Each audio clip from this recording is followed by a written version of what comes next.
Hello everyone, I'm JG and welcome back to MusicForever, where today we're continuing the 2019 year-end list with my top 5 worst and my top 5 best EPs of 2019. Now the way I'm going to be doing this video is first starting out by listing off my top 5 worst EPs of 2019, and then after we finish that, we're going to move on to the top 5 EPs of 2019. I just didn't feel like making two separate videos for this because I'm only doing a top 5 in this case as opposed to a top 10 or top 20. So I felt like it was just appropriate to kind of put these two videos into, or rather these two lists into one video and just get them all done here because we're going to be talking about EPs regardless of which list it is here today. And we're starting off with the worst EPs of the year just because I want to get the bad stuff out of the way first, because once we get done with this list, we're only going to be talking about good stuff from here on out. So yeah, let's get started with the top 5 worst EPs of 2019 in my opinion. The rules for this list being that it just had to be an EP released in 2019, and this list is just based on my own personal opinion and the EPs that I happened to hear during 2019. So if it happens to be different than your own list, that's perfectly fine. It may just be because I didn't hear some of the stuff on your list, or it might just be because I had a different opinion than you, and that's perfectly fine. So yeah, let's get started with the number 5 pick for the worst EP of 2019. At this spot on the list, I have Drake Bell with the Smoke It Up EP. Drake Bell is one of the artists coming out of a children's TV show that I guess I could say I like, more than most artists that come out of that field. I do think that the style of rock music he was making around his time on Drake and Josh and immediately afterwards was kind of fun and interesting, even if it wasn't the most original thing in the world. But in recent years, his pivot towards modern pop and R&B, among other things, just hasn't really done a whole ton for me. And this EP, while it is one of the stronger outputs I feel in recent years that he's had, it still is kind of lacking in my opinion compared to some of his earlier works. This EP overall is just one that isn't super interesting, honestly. The instrumentals here just don't really do much for me. The vocal performances on this thing aren't Drake's strongest. The lyrics here aren't particularly standout too. There's just not a whole lot to this EP, honestly. It's not the absolute worst thing in the world. Like, it doesn't make me want to turn it off immediately once I start listening to it, but I gain absolutely nothing from listening to it overall. And I do think that if Drake maybe pivoted a bit more towards rock music, he would have some stronger output, I guess, because I feel like his voice is just a lot more, fitting for that style of music compared to this calmer, smoother style of pop or R&B that you're seeing on this thing. So yeah, overall I didn't really care for this EP. Next up on the list is Simple Creatures with the Everything Opposite EP. Simple Creatures is a collaborative music project between Mark Hoppus of Blink-182 and Alice Gaskarth of All Time Low, two artists that I do like in their own respective projects, and I was kind of excited to see what they were going to do when they came together to make some music in this new project of theirs, but the results really were lacking quite a bit. They dropped a couple of EPs this year. This is one of them, the second of the two that they dropped, and while I do think it is an improvement over the first EP, it's still not really good overall. My biggest complaint with this EP and this music project as a whole so far has really been that the music itself has just been so bland and generic and lifeless. The instrumentals here really have nothing to them that's super interesting. It's just very bland, generic, electro-pop, rock mixture, the kind of stuff that you might hear from like Maroon 5 or Imagine Dragons or something like that, but even more generic somehow than what some of those bands have been doing recently. The vocals here aren't anything impressive either, mostly just being, auto-tuned and manipulated to the point where you really can't even tell the two vocalists apart, which is a pretty big problem at times because their vocals on their own are pretty distinct. There's no reason why they should sound super similar to one another. The song topics on this thing aren't anything super interesting too. At best, they're really bland and generic. At worst, the band is trying way too hard to pander to like Gen Z topics and ideas, and to the point where it just comes across really forced, and like the band is trying to just get the attention of this younger group of people that really isn't in their wheelhouse, I guess. So yeah, the lyrics here aren't anything super great too.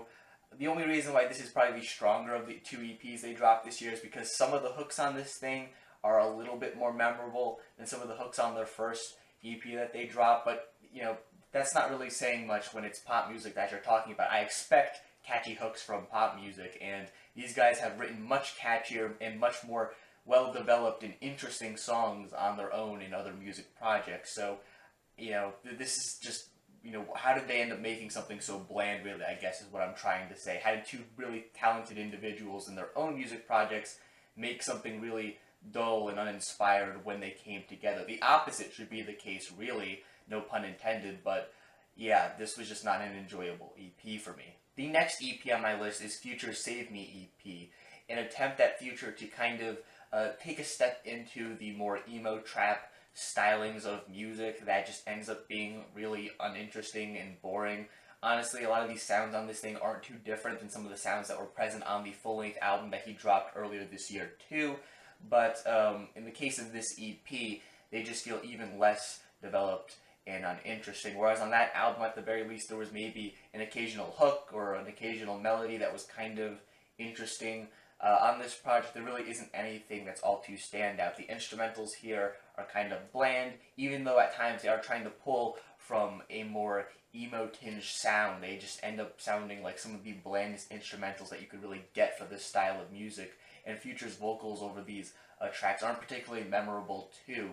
Even though that this project is trying to be something really different for Future, it somehow ends up sounding like it does fit into this different style of music, but it still ends up carrying a lot of the negative qualities that have kind of plagued Future's music to some extent in his career. Just really bland songwriting, uninteresting instrumentals, uninteresting vocal performances. They all kind of plague this EP to some extent, and it just makes for a very uninteresting listen. So overall, Save Me was not a project that I particularly enjoyed, but moving on, the next EP on my list is Jaden with Iris Is Comin'. This is an EP that Jaden dropped prior to the release of his record Iris this year. This EP, I guess, was supposed to be more of a project made to hype people up for the full-length record that was coming later in the year. All the songs on this EP are tracks that don't appear on that record.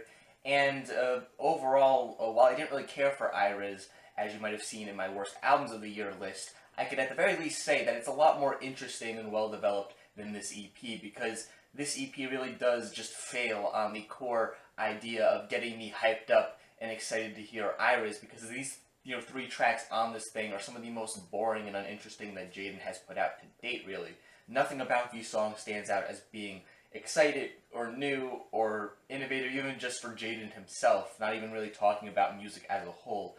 None of the rapping on this thing is super exciting or interesting. The singing that you occasionally get isn't anything stellar too. The hooks aren't memorable. The instrumentals are really generic. The lyrics, I don't even remember anything from the lyrics, to be honest. They're just that boring. This EP just doesn't have a lot interesting going on in it. It's just a collection of really bland Jaden songs, which do absolutely nothing to get anyone hyped up for any other project of his. The core idea behind this EP, I would guess, is to get people excited for Iris, and this EP kind of fails at doing that, which isn't a particularly good thing. Like I said, while I didn't care for that album too, at the very least, there were some ideas on that album that existed. There was some ambition present there. On this EP, these just feel like leftovers, really, but even really boring leftovers at that. So overall, this was not an EP that I particularly liked. But moving on to the number one spot on the list, the worst EP of 2019, in my opinion, is Simple Creatures with Strange Love, which I guess isn't too much of a surprise given the fact that I alluded to this EP earlier in the video, but considering that this group made it onto the list earlier with an EP that came out later in the year, there wasn't really much of a way for me to get around kind of alluding to this project too. And much of my complaints with this EP are similar to that of the Everything Opposite EP that I was talking about earlier. Again, the songwriting on this thing is really generic and bland and uninteresting. The lyrics have the same problems I mentioned with that project. Really all the problems that were on that EP are also here to some extent, so I won't really bother going over them again in detail. However, I feel like this is a worse EP compared to Everything Opposite, just because whereas that project maybe showcases a little bit of something that's somewhat interesting at times, whether it be a slightly catchy hook or maybe an instrumental that on occasion I could see maybe being fleshed out more into something a bit more interesting, those things aren't present at all on this EP. There's no hooks on this thing that are super catchy or memorable in the slightest. All the instrumentals here on this thing are super bland and dull. The lyrics here across this project overall, I would also say, are a lot blander compared to those on Everything Opposite. Not by a significant margin or anything, but they are just really uninteresting. There's just so many cliches and typical things packed into the lyrics on this project. There's some songs on here where it feels like every other line that you're getting is just some sort of cliche. And again, I have to really ask, how is it that these two artists that made some really great music in their own projects managed to come together and make something that was so much less interesting than anything that they've done on their own? Even the worst projects to come out of Blink-182 and All Time Low are still significantly better than this EP. And yeah, I'm just really surprised that that ended up happening, because these two certainly do have potential to make great music together. They're both talented artists. The styles of music that they come from are similar, so putting them together should be a recipe for success. But I don't know, for some reason they wanted to make really bland, generic pop music, and it ended up sounding just like that, but some of the most bland and generic out there that you can get. Like I said in my review of this thing, or I believe I said it in my review of this thing, if not, I was certainly thinking it. This somehow makes like the modern output of a band like Maroon 5 sound interesting in comparison, which, when that's the case, your music must be really boring and generic, because, for a long time at least, I've kind of seen Maroon 5's modern output as the low point when it comes to generic pop rock, but somehow Simple Creatures have surpassed it here with this EP. And while of course it is a good thing that the Everything Opposite EP was a bit of an improvement, I still want to see a lot more improvement from these guys in the future if they want to keep putting out music together. And to some extent, I hope that does happen, because like I said, I am a fan of these guys on their own in their own music projects, and they certainly have the potential to make something good together, I feel. They just have to, actually do it now at this point. I just hope it does happen sooner rather than later, because, yeah, I'm not sure if I could deal with another EP of this, to be honest. And with that said, that concludes my top 5 worst EPs of 2019. And now let's shift into the top 5 best EPs of 2019, because there were certainly a good amount of EPs that dropped this year that I found enjoyable, and I really want to share some of the best with you guys now at this point. Starting off at number 5 on this list, I have Roy Blair with Graffiti. This is a collection of 3 tracks that overall I found to just be really enjoyable. I kept coming back to this EP frequently this year after it dropped, and I really like some of the experimentation that Roy did on this project, especially when it comes to some of the instrumentals here on this thing. The sound of this EP is a bit more electronic driven than some of the instrumentals that were present on his debut record, Cat Heaven, that was released back in 2017. On that record, a lot of the instrumentals had a bit more of a natural, kind of alternative rock sound to them at times, but on this EP, like I said, he switches it up, goes for something a little bit more electronic at times too, and it leads to some very interesting sounding instrumentals. Different, but they still sound just as good, just as fleshed out and interesting as they sounded on Cat Heaven, even though the genres are completely different. And Roy's vocal deliveries over these instrumentals are just as solid too. All of the hooks on this EP are really catchy, and I like the fact that each song on this thing has its own distinct personality to it. While all the songs here come together to make a very cohesive package, they all have their own personality to them at the same time, whether it be the slightly glitchy sounding Fantasia, or the slightly more somber closing track to This Thing You Weren't Enough. Each song here has its own thing going for it, but they make a nice overall experience at the same time. Overall, this is just a really great record. It's definitely one that you should listen to if you haven't done so already. Roy's got a new record coming out in 2020, and I'm excited to hear it based on these 3 tracks, because, like I said, even though this is a shift in sound for him, I still think it maintains the same level of quality that was present on his last record, which I really liked. So yeah, give this a listen. The next EP on the list is Panopticon with the Crescendo of Dusk. This is a project that I feel like I kind of slept on earlier this year, not necessarily because I disliked it when I first reviewed it. I did enjoy it, I just didn't really enjoy it as much as I do now. And now I do really enjoy it a lot, of course, because it's making this list. And honestly, that's just because there's a lot to really enjoy here on this project. Even though that this EP only contains 2 songs, both tracks on this thing are really enjoyable and have a lot to really sink your teeth into. The first track on here is an atmospheric black metal cut with some really nice riffs, some nice melodic passages mixed into things as well. I love the otherworldly vocals on this thing, and the really dark cold, nocturnal atmosphere that this track has going for it is fantastic too. And even though the song is as lengthy as it is, there's enough going on in its runtime, whether it be some of those elements I mentioned previously or the atmosphere of the track. It all makes for a really enjoyable song from start to finish. And the second track on this thing sees Panopticon shifting sounds towards that more Americana sound that the project occasionally does. But I do really like how, even though this is a different genre of music in the second track, it still has a very similar feel in some regards to the first song on this thing. It still sounds somewhat cold, somewhat nocturnal and dark too, but a little bit more somber this time around. The instrumentals here, while of course coming from a very different perspective and when it comes to the genre of things, they still sound really nice and beautiful. The vocals here, while they're a lot cleaner this time around, still sound really nice too. It just makes for another solid track on this EP, and overall, the Crescendo of Dusk is just a really solid black metal / Americana EP that you should hear if you haven't done so already. Definitely give this a listen. Moving on, the next EP on the list is Clipping with the Deep EP. While this isn't as great as the full-length album that the group dropped earlier this year, The Deep is still a fantastic hip-hop project from start to finish. I love the concept of this thing, the aquatic story that's told throughout the lyrics of this thing. I find it really cool that the group decided to go back to the title track of this thing, which they actually dropped a few years back, and kind of expanded a bit more with the other couple of songs that are added to this thing. In fact, one of my only complaints with this EP is that I wish that maybe they expanded it even more so, because I think the idea that's present on this thing is just so interesting and cool as it is.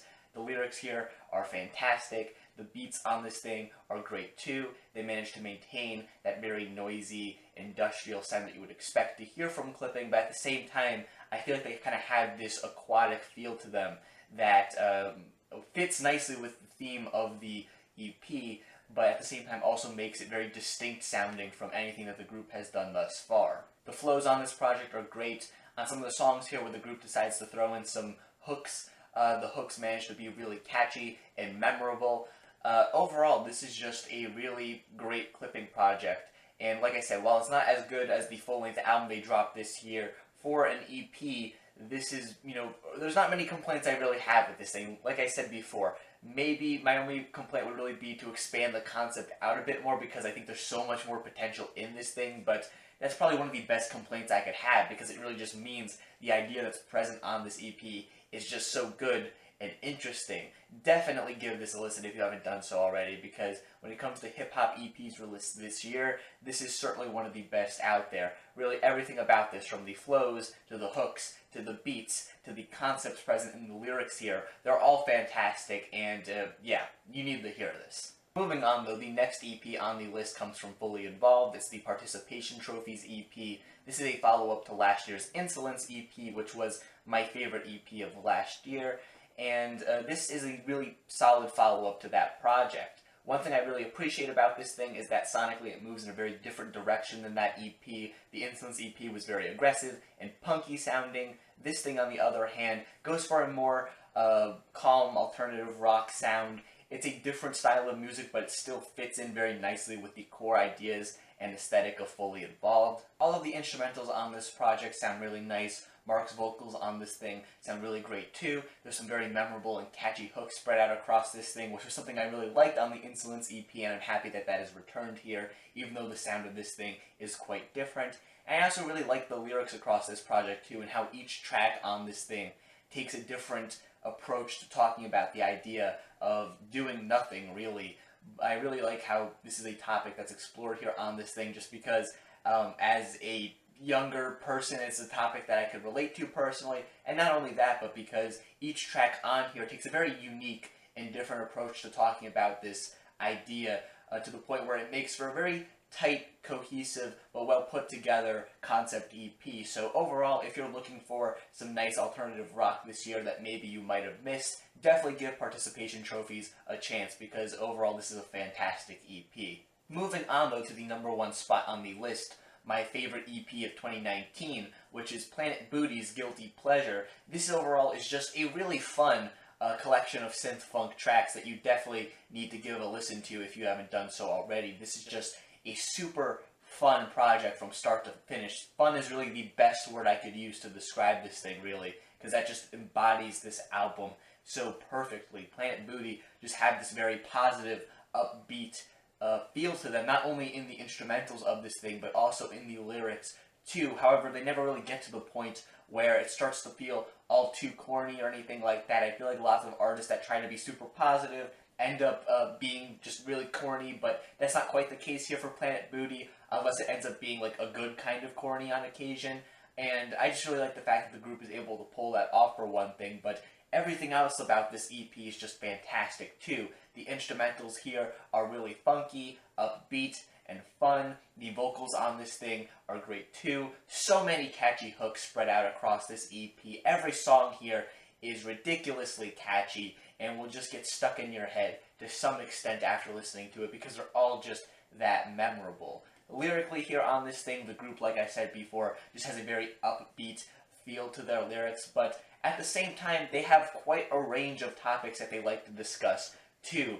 They have tracks like They Say, for example, which takes a bit of a more serious approach to their lyrics, talking about some real-world issues too, but of course, having this very optimistic feel to the lyrics at the same time that just fits in very nicely with the group's overall aesthetic. But at the same time, on this very same EP, they have a track called Taco Tuesday, which is literally just about eating ass. That's literally what the song is about. It's not subtle whatsoever, but it's just, still a great song, honestly, even if it is about eating ass. It's the best song about eating ass this year, honestly, in my opinion.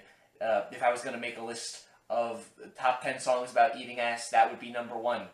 I'm just going to say that right now in case you were curious. But yeah, overall, this is just a fantastic EP from start to finish. It's just a nice, short, fun burst of really great pop music.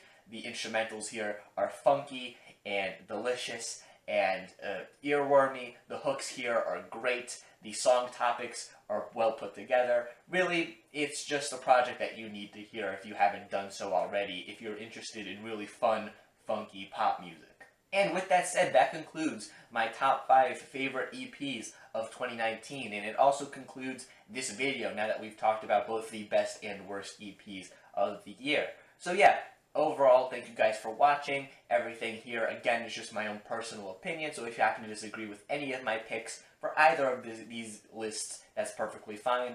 In fact, feel free to leave your own list for best and worst EPs of 2019, or your thoughts on any of these EPs that I've talked about in the comment section down below. And while you're down there, make sure you also leave a like on the video, and subscribe to the channel for more music-related content. Things like album reviews, track reviews, more year-end lists, of course. Like I said, we're in the middle of them currently. All my other worst of the year lists have already come out, and the rest of the best of the year list should be coming very shortly, so make sure you check that stuff out. Again, thank you for watching, and stay golden.